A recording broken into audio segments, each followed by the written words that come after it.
Alright boys and girls, it's time for a diesel heater. I go camping a lot in winter. I prefer winter camping, so need some warmth to keep us warm, especially during those really cold nights where it gets down to like 0 degrees C. Originally I wanted to have the heater behind the driver's seat there in a spot so this middle seat, which you can't see very well, can still rotate and clear it. But it turned out that's the driver's side door just here. If we look underneath, we can see, or you might not be able to see, well, yeah, this big plastic box here, and then some other bits and pieces underneath there. That's all to do with the rear aircon unit. So there's a heater matrix and an aircon matrix, and that goes to these vents at the top here. So I don't want to dick around with any of that, and I don't want to risk drilling straight into or cutting straight into one of those pipes. So can't go there anymore. And in my last camper, I had a bed here and a cabinetry there, and I had my diesel heater there underneath. But since I've got my battery here, which you can just see the isolating switch for it just there, can't go there. So I've identified a spot here, which happens to be right where the exhaust is, and I reckon this is where it's going to go, right in here. So here's a diesel heater. This is a smaller unit than what I had in the last van. This is a 2 kilowatt unit. As you can see, she's cute as, super tiny, and there's also space underneath for it as well. So if we have a look, see, we can see there's really nothing there in the way. So all I need to do is cut out my hole.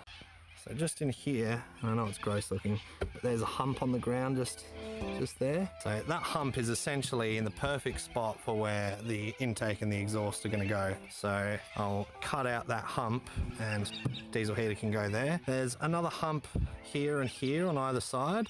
And unfortunately, this mounting plate's a bit too wide and it ends up resting on these humps. You look, yeah, you can see a gap underneath there.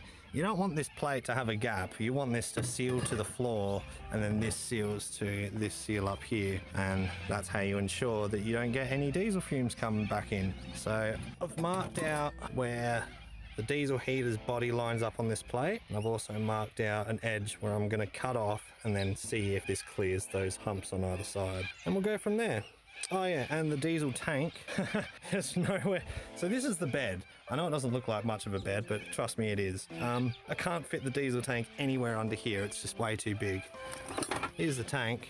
And as you can see, even in here, it's a fucking tight squeeze. But we can get it out.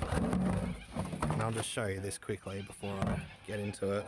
There it is sitting on the ground, and it sticks up that far, plus the cap on top. So this can't go there. And I did think about maybe mounting it sideways, but it's a bit dicky then. And I did think about mounting it this way because it would fit a bit better that way. But then it becomes a 5 litre tank with 5 litres of wasted space. So alright, we got our piece. We're going to cut this line here. New wheel on. Got to look after our eyes, and also our hears. Chuck the hears on. Boy, wait, I said boy, yeah. Alright, so there's one side done, but I had a thought halfway through cutting it, and that was, I remember being told that you should never weld galvanized steel because of the particles, and you don't want to breathe it in. So the grinder's going to be doing pretty well the same thing, so what I might do is not use that and use that instead. There we go, that's much better. I didn't quite cut it as straight as the other one, but yeah, not bad. Yeah, we gave the edges a little with the file. Now let's have a gander. Let's see how well it works. Now that, you can't see shit. There we go, now that looks like it'll work. There's still a little bit of curvature that it might collide with it lightly, but that's not too bad. And I've still got plenty of space on either side to drill my holes for the mounting bolts. So yeah, we'll run with that. That's good. Yeah, now to work out what drill bit... Fucking Imperial. Let's work out what drill we need. Oh, that one. It's either this one or... No. It is definitely. So what size abortion are you? You are a 17/64. Oh, it just rolls off the tongue. How could you not know, you know? I look at that and go, oh yeah, that's about 8 mil. Nah, 17/64. Fuck it, America. God damn you. Okay, now to bust out the half functional center punch to get our...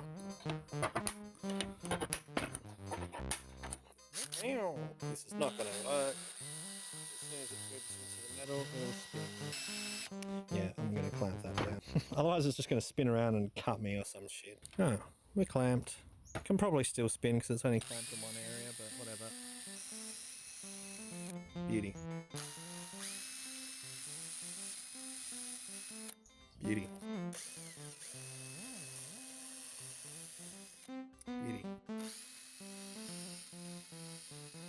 Yeah. Alright, now for the proper hole. Beauty. Looks like I bought one. Now we can mount this. But it's getting a bit late and I need to go get us some din-dins, so I might have to put this on hold for the time being. Alright, the bed's been removed.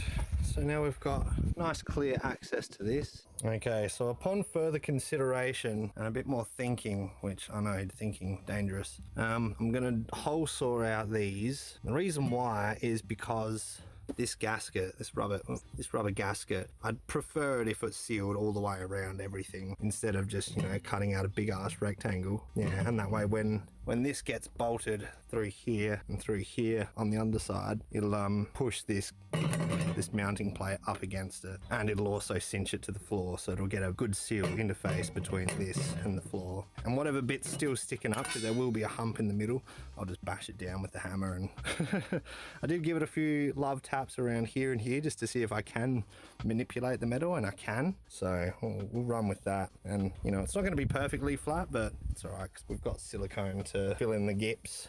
I don't know where that's run off to. It's somewhere in here. Here it is. Some good old Selleys 401 silicone, 205 degrees Celsius rating. So yeah, that'll be more than enough. This does get pretty damn hot, but the base and the base plate won't get anywhere near 205 degrees. Degrees. Yeah, let's fucking do it there, shall we? Alright, so we use the good old center punch to mark out the center of our little circular rings. Now we can drill down. After double and triple checking underneath that we're not going to drill into anything, by the way. Right, now that we've done that, we've got a guiding hole for our circular saw, so that'll just sit on there like that, and away you go. And there's our first hole, boys and girls. Ouch, that is pretty warm still. Ta-da! Boy, let's do the second one, shall we?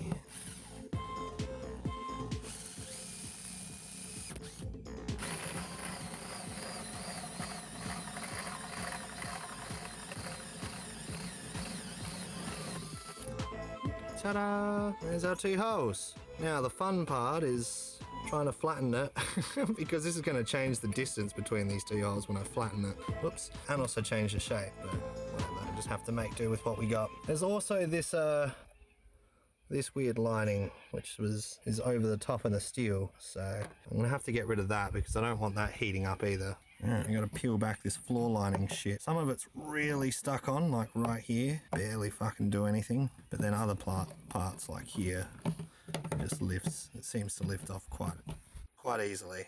Just because I don't know what it is, and when things heat up, especially weird compounds like this, they tend to off-gas stuff, and I don't want to be breathing in that shit if I'm sleeping in here while the heater's running. So what I've just done is I've put the plate back on, and then I've used my knife to score around it, which is this line just here. I want to remove all of that and maybe a little bit extra because I want the silicone to stick to the steel, not to whatever the hell this shit is. Yeah, and as it turns out, a chisel is much more effective at this than using a knife. Who'd have thought? You know, a nice flat blade. So, yeah, if you're playing along at home, use a chisel. It's much easier. Alright, well, that's that done. But I've identified a potential issue, which I didn't consider. So the plate goes there. Obviously, I'm flattening the steel. And then you've got your 4 mounting points. If I stick my finger in and go sideways, it stops at about here. And that's because running along here is the fucking main chassis of the vehicle, which you probably can't see. Underneath here, yeah, you see that just there? That's the main chassis. So, yeah, kind of fucked up. So I'm gonna have to try considering maybe drilling the holes in a bit so that I can clear the chassis, or just relying on the silicone alone to hold it down on this side, which not ideal, but yeah. So I just gave this a gentle massaging with the hammer, the wrong kind of hammer. And now the plate is flat, so all the caved in bits will just get filled in with silicone. that gap right there isn't very good, but again, silicone, it hides all of our sins. You know how there's like bullshit white supremacists that are like, white power? Yeah, well, they don't know shit, you know, they got nothing on fucking orange power, yeah? This stuff has removed all the adhesive residue that is left over. And it smells like oranges. It's brilliant. Oh, look at that. That looks, apart from all the scuff marks from the chisel, it's a Bobby Dazzler. I was hoping that would work. It turns out it does. Laughing. Now we get our chisel and we just clean up the edges a bit. I'll do this off camera, but you know what I mean. It's a half moon file, by the way. It's not a chisel. Right, so I scored the shit out of this, so when I add the silicone down, the silicone's got more of a chance of gripping to shit. I also use some good old wax and grease remover, clean it up a bit. I've got to wax and grease remove it again before I put on the silicone, plus this will get a clean down before I pop it on too. All I need to do now is drill the hole for the fuel intake. So I'll do that, and this, they said 7mm hole. Fucking what's a 7mm hole? 11/64. Fucking Imperial. God, I hate you. That's way off. How about 1/4?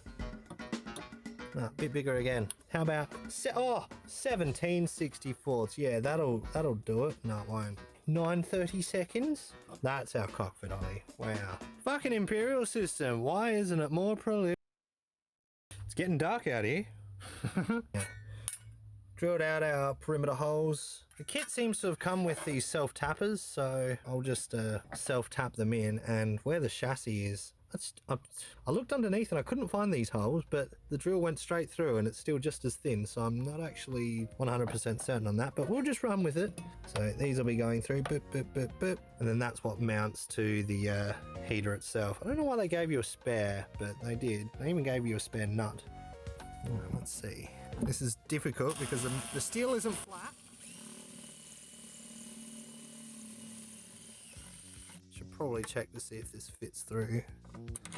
Oh, it does. Beautiful. Perfect. Thanks. 15/64. Yeah. So now, with any luck, I'll unscrew this just to make it a bit easier for me.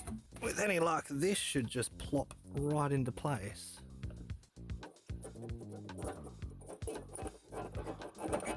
Oh.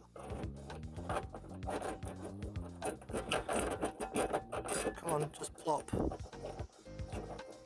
One sec. Alright, it's getting on now. It's now 8:15. All our holes are drilled. Everything fits and mounts beautifully. Cool. Alright, so I think we're ready. All I have to do now is clean it up. So we'll suck up all these bits of swarf. We'll give it a bit of a wipe down with wax and grease removal one final time just to get all prepared for the silicone, high temp silicone. Speaking of caulking gun, if you're ever looking for a caulking gun and you're looking for a good quality one, get one with a monopod like this. See? You can lower it down. Boom. And now you've got somewhere to rest your gun on, so you can kick back and see? Works well. So there's our silicone with nice healthy gloops right in those channels, just to really ensure we get a good seal. Alright, that's in, and now finally I'll just go around the edges with some silicone just to really make sure she's sealed properly. Not bad. That's definitely in there. Sweet. Alright, so I rushed it a little bit too much. I mounted the heater and then started cinching down the nuts on the underside just to make sure that the plate was pushed down and it would get a good seal. But what ended up happening was silicone started spewing out from all around there, and it got on the exhaust pipes. So I was like, yeah, no, can't do that. Gonna have to let it set first and then we'll cinch it down, because I don't want that silicone, even though it's high temp silicone. I'm pretty sure I don't want it on the exhaust pipe, because that gets a lot hotter than 205 degrees C. Well, this has been fucking such a kerfuffle. So the exhaust is coming out and it snakes all the way down to here. Snakes all the way down to here, where everything gets exhausted out. Don't worry about the zip tie, that's just temporary, because obviously the zip tie is going to melt the moment that muffler heats up. Get that on there nice and tight. Oh, beautiful. Okay, now to get that air intake on there somewhere, if you can even see the bloody thing. Just on that other pipe is the air intake. I've got to somehow route it in a way where it's not going to lean up against this exhaust here, because this gets mighty hot. Alright, so there's your exhaust, there's your air intake. Just here, I need to cut the excess zip tie shit off. See them both snaking on up into the diesel heater. So, and there she is. So there's no way that the fuel line can brush up against the exhaust there, because I did have that as an issue once upon a time on my last diesel heater install on my last van. So now it's well and truly out of the way. There's a bit of heat shrink there. I wanted to use some actual fuel line, but a bit of heat shrink there over the hole so that the line doesn't rub through. Yay! There's nothing wrong. I mean, there's nothing worse than rubbing through. So now we get to have a bit of fun trying to tighten that bloody hose clamp. Let's see if we can do it. I have some faith. At a good angle, it appears to be. Oh, I'm gonna need that. Let's try this again. My bloody torch is in the way now too. But she'll be right. I've hand tightened it. Yeah. I don't want to over tighten it, but I do want it on there nice and tight. Yeah, that's pretty tight. Cool. Let's double check that this is tight. Oh yeah, she's tight. Beauty. Not too sure about this clamp. I mean, yeah, that doesn't seem to be clamping on anything. I should put it down on the barb and see if we can do that with minimal vision, with a torch and a phone in my face, and the line's in the way. Good old diesel heater. There. On the barb. That's pretty tight. Beauty. Everything underneath the van should be done. Any tools left down here? Yep, cool. So we've got our fuel line coming in underneath there. There's the heat shrink. I need to shrink the rest of that. I already mounted this because holy crap, that bloody tight that space is. But she's on there. I will put a clamp. Oh fuck, I still have to put a clamp around it. Maybe I'll just watch. So, all right, fuel line's coming in. Now we got to mount the pump. This guy right here. And I reckon I'm going to pop it right here, right into the wall. And that way I can still access my jack. I used a mirror, this guy right here, to look behind the wall there to see if there's anything in the way. And there's only one wire, and that's for this. Oh yeah, to mount this fuel pump, we're going to use the Chinese special, a self-tapper. So yeah, I reckon we'll pop it in somewhere around. Yeah, because this line needs to come up and then loop back down around into the top of the pump, which is here, because that's where the fuel actually comes out. So fuel comes out there, it'll go back down underneath the van and then back up into the heater itself. And then the in for the fuel pump will come down. Run along here, I've got to take off this stripping to run under the carpet. No, wait, I'm not doing that. That's where I'm running the power. The power's going underneath the carpet to get to the battery, which is in there. But yeah, the fuel, I don't know where the fuel's going because I've got it came with a 10-litre tank, which is right here next to the battery. And I don't really like it in there. Not because it's next to a battery, but because I don't want to, my bed's right here, yeah? I don't want to be filling up a diesel tank right next to my bed. If you spill any, diesel is a fucking cunt to clean. And if you get it on your bedding, you're not going to stop smelling diesel. I'd prefer not to breathe that in. So yeah, the tank's going to go under the bed, and it's going to be a 5-litre tank, much smaller one, so it can actually fit underneath there. Yeah, and it'll be easy to fill then. Checked that first, but the Chinese special doesn't even make it through the rubber. Only the self-tapping bit does. Right, yeah. So yeah, we'll just drill a bigger hole and slap her through. Wonder if there's steel behind there. It'd be nice if there was. Actually, probably not, because these make a bit of a racket. Oh yeah, and to mount this, we're gonna have to use the American special. 54ths? 64ths. Oh, fucking... God, speaking of tight installs, I had to get my socket inside here and around the corner, but of course there's a wall here, so this had to be pulled out, and then the socket can go in between the steel And see, I can't even do it, it's that tight. And of course the tools inside the toolbox had to be removed so that the socket could go in, and then I could tighten it. Oh my god.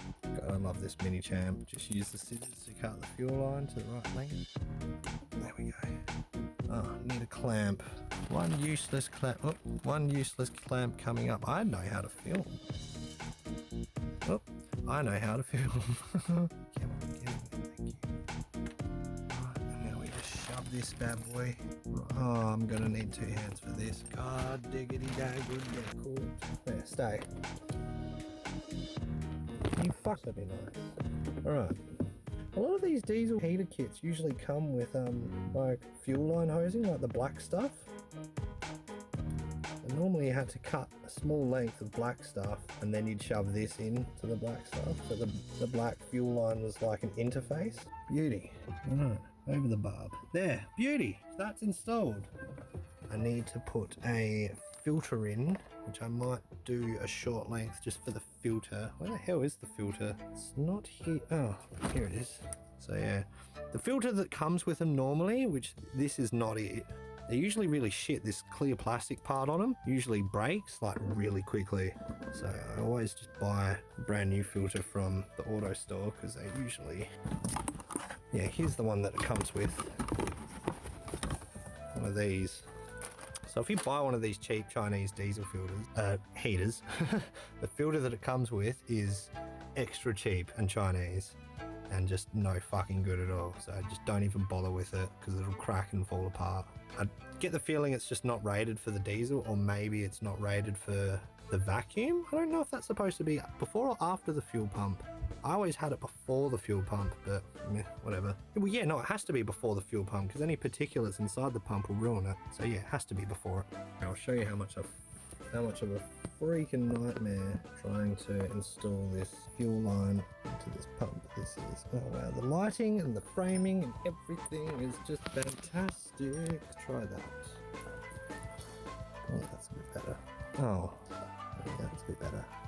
So yeah. Oh, for the love of God, just stop it. I've got my clamp on there. So yeah, I got that on there. And this is the problem with using an aftermarket filter is the barb's a little bit bigger on this. And as a result, it's a right fucking pain to get it on. Oh, there we go. Yeah, there's something on this fucking hose. It's making it extra difficult. Oh, even though it's tight already, and it's going to be under a vacuum rather than pressure. Oh, you still want it over the barb just to make damn well sure.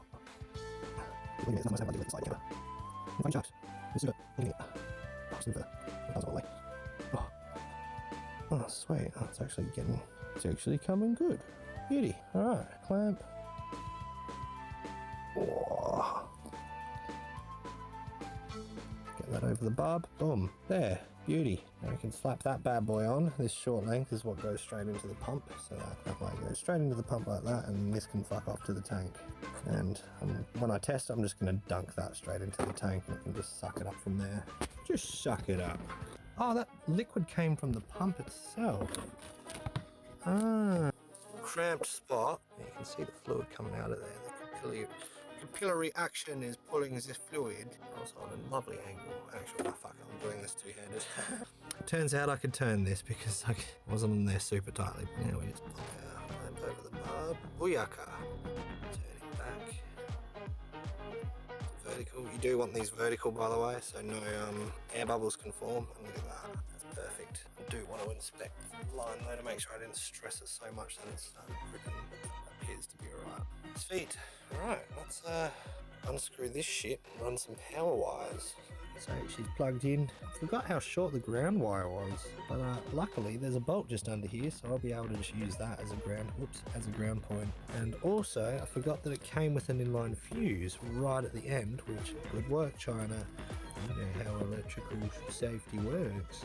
So yeah, instead of using my existing fuse box, which is in hither, that thing just there, I'm just going to mount it straight to the main positive, which is, I believe, yeah, that top terminal right there is straight to the battery, but via this charge controller. So yeah, we'll do that.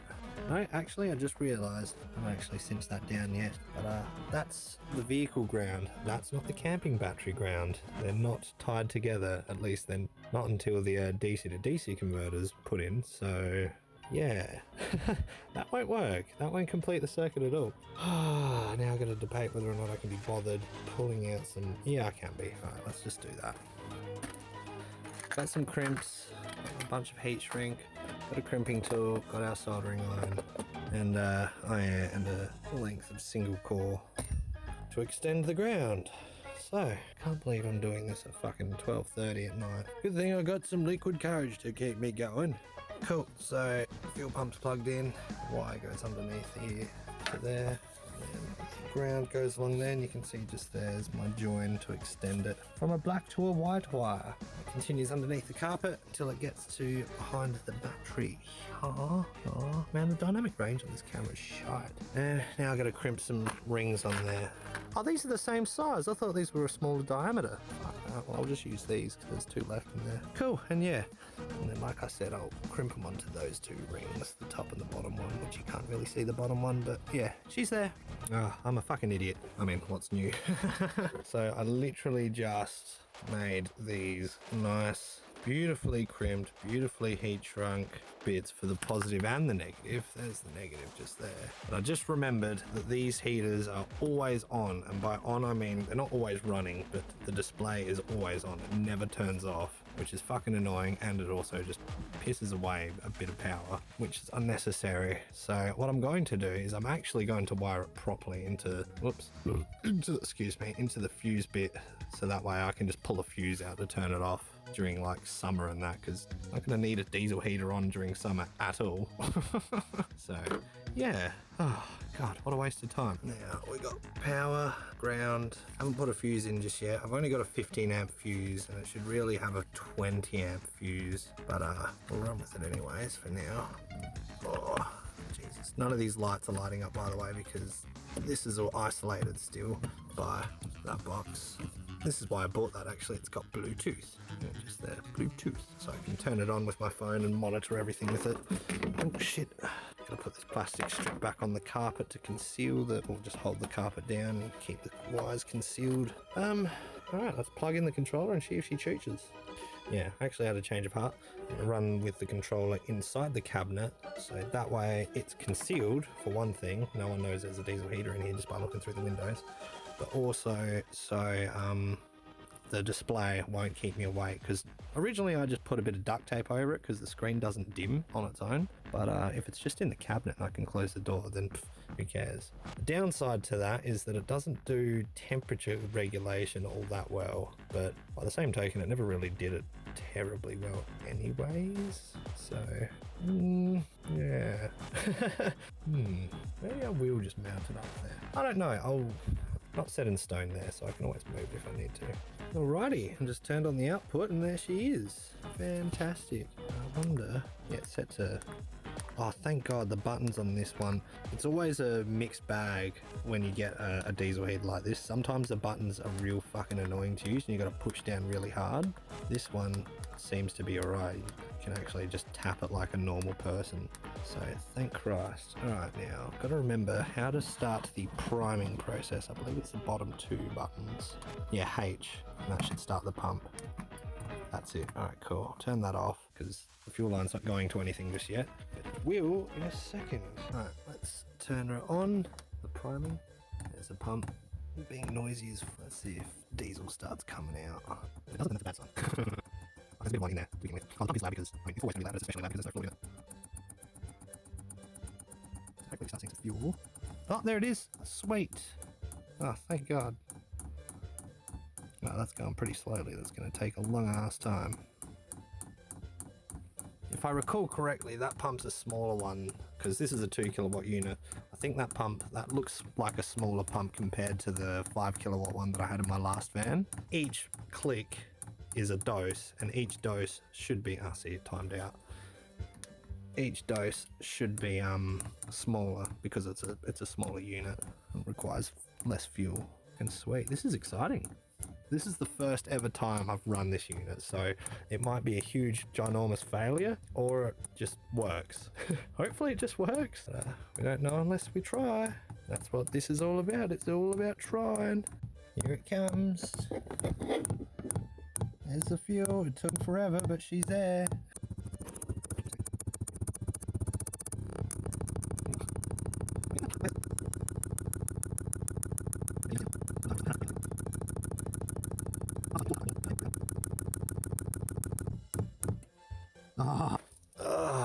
I mounted this up here, by the way. One more. Well, it'll take a few more before it gets...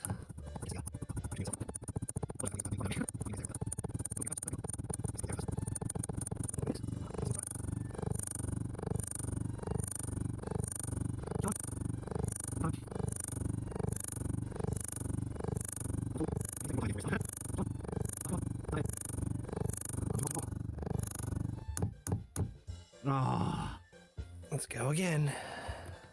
Oops, sorry.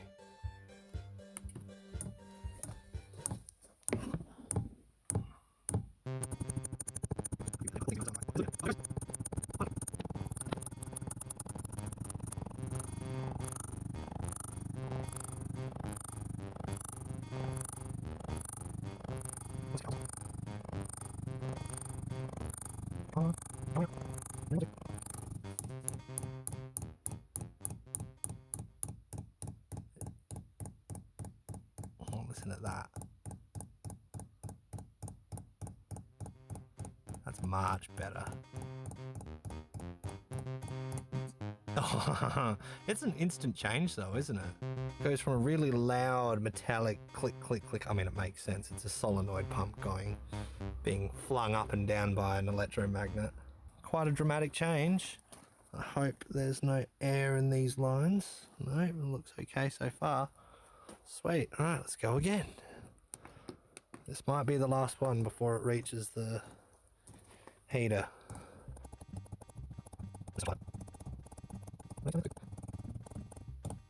Oh bugger, it's just going to spill over there, isn't it? Ideally, you want the line to fill up completely. It looks like the air's going to go up there, but let's have a look at how things are going under here. Oh.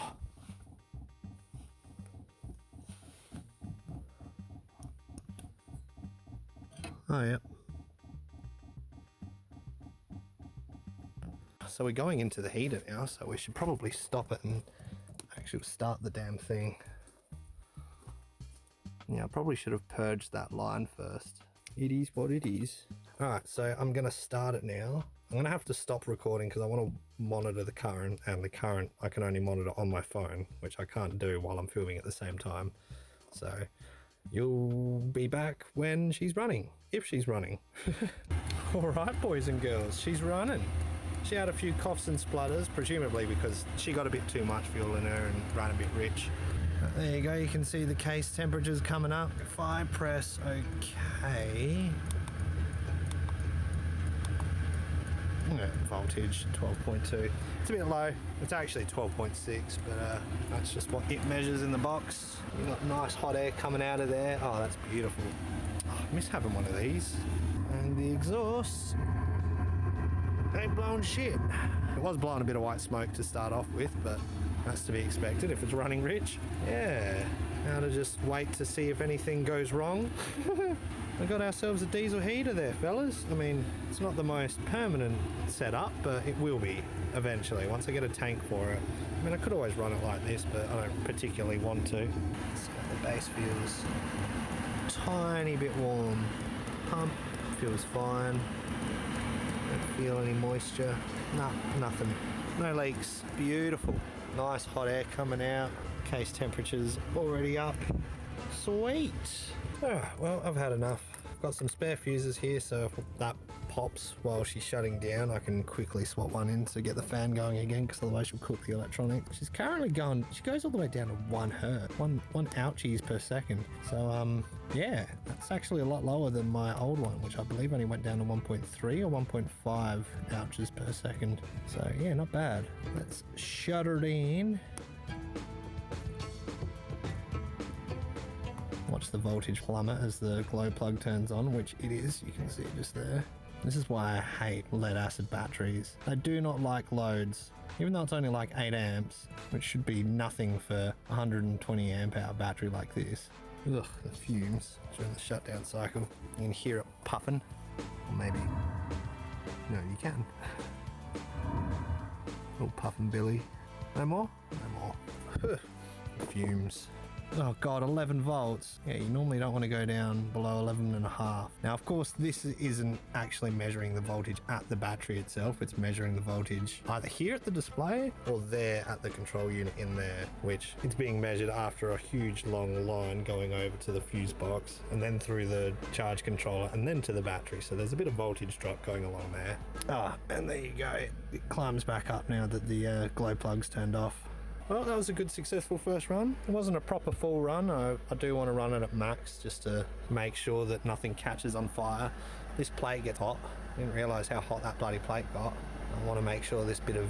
I should have stripped back more of this adhesive shit. Carpeting behind the vent didn't get too hot, that's alright. Sweet. I do want to put something to insulate this because this does get really hot. I want to insulate this from the bed wood because that's ply, so there's glue and shit in that. I don't want that fuming. And insulate it from the carpet so it doesn't start fuming as well. Other than that, that's pretty successful, I reckon. Sweet. Casing temperature's almost down to the green, which when it gets to the first one or the second one, I can't remember, but it's one of the two, and that's when the fan turns off. But it keeps running the fan even though nothing's running, nothing else is on, just to cool down the casing, to make sure the control box right here doesn't cook. Maybe I need to clamp down that harder. You can hear the vibration, but not bad, and it's not that loud either now that there's diesel in the pump. Sweet. Good successful first ever run of this diesel heater. I've never run it before until tonight. Thank God it actually works. It could have been a dud for all I know. It just turned off just as I was about to start recording and it was on 2 green bars, so yeah. Okay. Now regarding the diesel in the lines that are just hanging out, what I'm going to do is I'm going to fold the line on itself and crimp it with one of these bullshit clamps. With one of these. Just so it doesn't leak diesel all inside, because obviously I can't take it out. I mean, I could, but I'm not going to. And then I'll wrap it in paper towel just so the diesel on the outside of this, which is inevitably there. Diesel gets fucking everywhere, man. I don't like diesel inside my van. I've had it once before. That's how I found out that these fucking don't hold up for very long at all. There, she's all back together again. Holy crap. Oh, so yeah. The tank's gonna go here. This is a floor for the awning, so that's gonna fuck off somewhere else. Shit tickets. I do want to make a shelf of some sort so I can utilize this top space up here, because that's wasted space, so that could definitely be used. That ducting just ends there, but that will be piped forwards. That accordion's out. And it's been, what, 2 years now since I've installed this, and she still goes really well. My goodness. Haven't had to change any of it. I did end up putting a tank in like a year later. I was using this for the longest time, just having the hose dipped in there. But yeah, no, she works well. I have changed one thing. That was, I added this T-piece so that I can have some hot air coming out here, and then this gets piped all the way around, and it gets piped around to the front here. So I've got hot air coming out towards the front of the van and towards the rear of the van. And what I like about this is that when we're camping and we have the awning tent set up, I can move that piping, because it's just loosely fitting there. I can move it down here and it sticks it's long enough to just stick outside the door, so we can heat up the awning tent as well as the van with the diesel heater. And I gotta say, it works bloody brilliantly. Like, even though it's just a small 2 kilowatt unit, it works so well. It's more than enough to heat up the van and an awning tent in the middle of winter. Yeah, nah, well worth it. Oh god, if you're honestly considering getting a diesel heater, or if you need heating for your camper or your caravan or whatever, I would highly recommend getting a diesel heater. They're super cheap, they don't need much power to run. Like, you can even run them off of a lead acid, or deep cycle rather, and yeah, they just work. They kick out heaps of heat. The heat that they do kick out is really comfortable. It's super warm and dry, it's pleasant. Obviously it's going to be warm, it's a heater. What do you expect? But yeah, no, it's very much like having a fireplace in your camper, but the combustion, I mean, it is essentially the same. It's just using diesel instead of fuel. Yeah, so it's the exact same thing. So yeah, totally worth it. Absolutely do it. Do yourself a flavor, get a bloody diesel heater. They're so cheap. If you can afford a camper, if you can afford to go camping, you can afford a diesel heater. There's no need to spend all those hundreds and hundreds of dollars or even $1,000 on a fancy heater. Just get a fucking diesel heater. Call it a day. They're great. Well, it's pretty cozy in here. Radio's on standby because we don't have any phone reception at all. And oh yeah, let's have a look, see at the temperatures. The fridge, the top one is the fridge. The top one's the fridge. Middle one's outside temp, and the bottom one's inside temp. So it's 3.3 degrees C outside. She's pretty chilly. And it's nice and warm in here. 14 degrees? Fuck, doesn't feel like that. It feels like it's 20 degrees in here, really. It's great, because I got the diesel heater running. There's the vent for it, just... there's the vent for it just there, that little black bit. That's the outlet vent, and I'm sure you can hear that tick tick.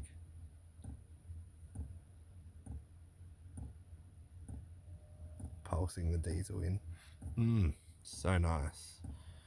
It's a lovely place to be, I must admit. It's pretty good.